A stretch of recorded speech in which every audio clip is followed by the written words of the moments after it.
안녕하세요, 주야TV입니다. 오늘은 세계 정부를 배신하는 해군 대장들, 그리고 오로성대 해군 대장 5명이라는 영상입니다.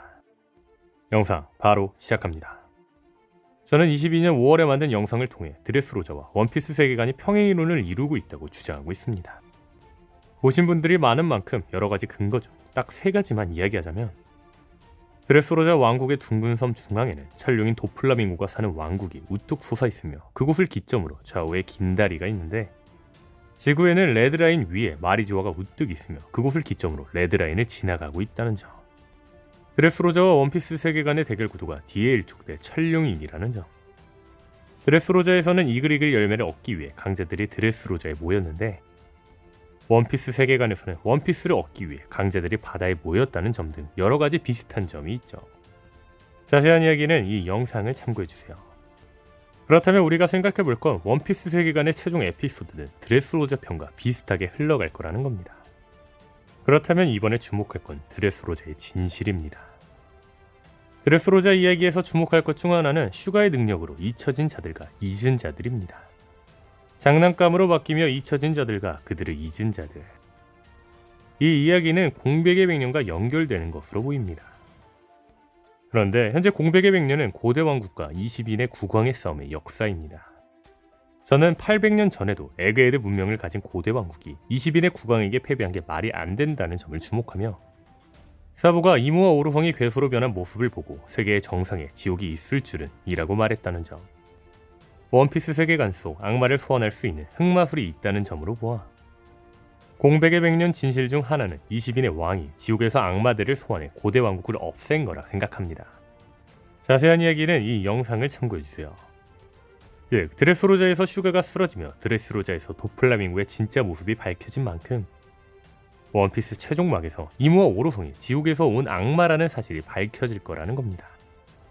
그렇다면 여기서 생각해볼 건 드레스로자에서 도플라밍고의 진짜 모습이 밝혀지자 드레스로자의 시민뿐만 아니라 해군들도 모두 충격받으며 루피 일행을 도우려 했다는 거죠. 즉, 최종막에 오로성과 이무의 진실이 밝혀진다면 원피스 세계관 속 정의를 외치던 해군들도 오로성과 이무와 싸우려고 할 거라는 거죠. 다시 말해 해군들이 오로성과 이무가 지배하는 세계 정부를 배신할 거라는 겁니다. 물론 오로성과 이무가 지옥에서 온 악마라고 해도 천룡인이 악행을 저질러도 끝까지 정의라는 이름 아래에 있는 해군들처럼 세계 정부를 배신하지 않을 자들도 있을 겁니다. 다만 현재 세계 정부를 배신할 자들은 명확합니다. 가장 대표적인 자는 드레스로자에서도 세계 정부 소속 칠무의 도플라밍고를 배신한 후지토라입니다. 전 54화에서 혁명군대 해군대장 사건에 대해 범죄수사국장 쿠로마가 설명하길, 료크규와 후지토라가 마리주아를 습격한 혁명군을 막았다고 하지만 대장들도 신들의 땅에서 싸우기가 힘들었을 거라고 이야기합니다. 이처럼 1083화에서 료크규와 후지토라는 천룡인에게 피해를 주지 않게 신들의 땅을 파괴하지 않게 하며 혁명군과 싸웠던 게 확인되죠. 그런데 제가 여기서 주목하고 싶은 건 후지토라는 마리주아든 천룡인이 있든 운석을 떨어뜨리려고 했다는 겁니다. 이로써 알 수 있는 건 후지토라에게는 천룡인을 지키는 게 해병의 의무라고 생각하지 않다는 겁니다. 마치 자신의 도덕에 그 의미가 들어가 있지 않은 거부처럼 말이죠. 분명한 건 드레스로자 에피소드에서 후지토라는 세계정부란 것이 신이라도 된다는 겁니까? 라는 말을 한 적이 있기도 하죠. 그렇다면 우리가 생각해볼 건 후지토라의 정의관입니다. 후지토라는 앞이 보이지 않는 만큼 편견이 없습니다. 아마 이는 오다스미 노린 걸로 보이죠. 즉, 후지토라는 해적이 약자를 위해 싸운다면 그건 악이 아니라 정의라고 생각할 수 있는 자라는 겁니다. 추후 밀짚모자 일당이 세계정부와 싸울 당시 세계정부의 악의 진실이 밝혀진다면 해군대장 후지토라는 무조건 세계정부의 적, 해적 밀짚모자 일당을 도와줄 거라는 겁니다. 두 번째로 배신할 자는 키자루입니다. 키자루 배신설은 계속해서 이야기했지만 이번 키자루 배신에서는 약간 다른 이야기를 하려고 합니다. 현재 키자루의 배신설이 계속해서 나오고 있습니다. 저 역시 해당 영상을 통해 키자루가 배신할 거라고 이야기를 했죠. 다만 우리가 생각해볼 건 키자루는 처음부터 배신자였을까입니다. 개인적으로 저는 처음부터 키자루가 배신자였던 건 아니라고 생각합니다. 다시 말해 키자루는 해군일 뿐 해군에 잠입한 스파이는 아니라는 거죠. 그렇다면 여기서 주목할 건 키자루와 센토마루의 대화입니다. 센토마루는 키자루에게 말합니다. 설마 대기, 펑크 아저씨를 없애러 올 줄은. 이에 키자루는 답하죠. 공백의 100년의 연구는 다 감싸줄 수가 없거든. 센토마루군, 나는 사축이야. 사축은 자신의 자유의지와 인생을 회사에 자주유지당해 회사의 가축이나 다름없는 처지가 된 불쌍한 직장인이라는 뜻입니다. 즉, 키자루가 센토마루에게 하는 말의 의미는 자신은 해군이라 어쩔 수 없이 베가펑크를 제거해야 된다는 거죠. 분명한 건 키자루의 사축으로서의 가치관은 이번 쿠마 과거의 상편에서도 분명하게 표현되었습니다. 전 백화소, 키자루는 베가펑크에게 말합니다. 오늘은 일 때문에 왔어. 여긴 춥네. 펑크하자다고는 많이 달라. 이 대사로 알 수 있는 건 키자루는 일 말고도 베가펑크를 방문할 정도로 친분이 있다는 겁니다. 그런데 이후 키자루는 베가펑크에게 말하죠. 당신 이 연구소를 구석구석 몰랐어. 몰래 해적과의 교섭은 좋지 않아. 이에 베가펑크는 말합니다. 닥쳐라. 그런 점이 문제야 볼살이노. 너의 그런 점이 싫단 거다. 그리고 키자루는 답하죠. 적당히 좀 해주라고. 이게 본직이니까. 이 대사들로 알 수 있는 건 키자루는 친구여도 해군이기 때문에 어쩔 수 없다는 겁니다.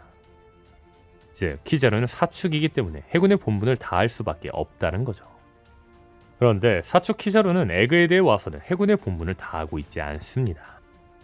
사축 키자루의 상사 세턴의 지시인데도 베가펑크를 일부러 죽이지 않고 있으며 센토마루를 자신을 쓰러뜨리겠다고 하고 제대로 쓰러뜨리지 않는 등 세계 정부의 수장 중 한 명 세턴의 명령을 수행하고 있지 않고 있죠.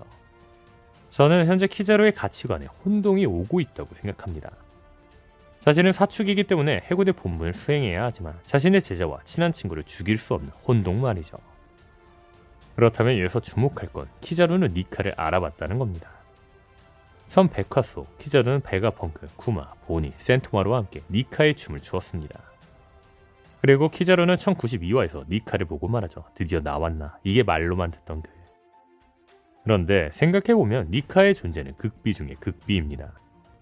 사람 열매 모델 니카의 이름을 숨기기 위해 고무고무 열매로 바꿨으며 베가펑크에 따르면 니카의 존재는 고대 문헌 속에서만 적혀 있다고 하죠. 이로써 알 수 있는 건 니카의 존재는 해군 대장이어도 알기 쉽지 않다는 겁니다. 즉, 키자루가 니카를 보고 아는 듯이 이야기했다는 건 당시 췄던 춤이 니카의 춤이란 걸 알았을 확률이 크다는 거죠. 다시 말해 키자루는 쿠마처럼 니카를 추종하진 않아도 베가펑크처럼 니카에 굉장히 호의적일 거라는 겁니다. 다만 니카라는 존재를 전설로만 생각하며 세계정부 밑에서 사축처럼 일하던 자라는 거죠. 다시 말해 키자루는 해군이냐 친구냐라는 선택의 기로에서 자신이 알고 있던 니카가 부활한 만큼 키자루는 에그에 대해서 해군을 배신해 루피 일행을 도와줄 확률이 굉장히 크다는 거죠. 분명한 건 해군 대장 키자루, 후지토라 외에도 거프, 센코쿠 등 우리가 생각하는 정의로운 해군들은 세계정부의 진실이 밝혀진다면 세계정부를 배신할 겁니다. 그렇다면 우리가 생각해볼 건 세계정부의 지시하에 오하라를 괴멸시킨 아카이누도 세계정부를 배신할까요? 개인적으로 충분히 가능성이 있다고 생각합니다.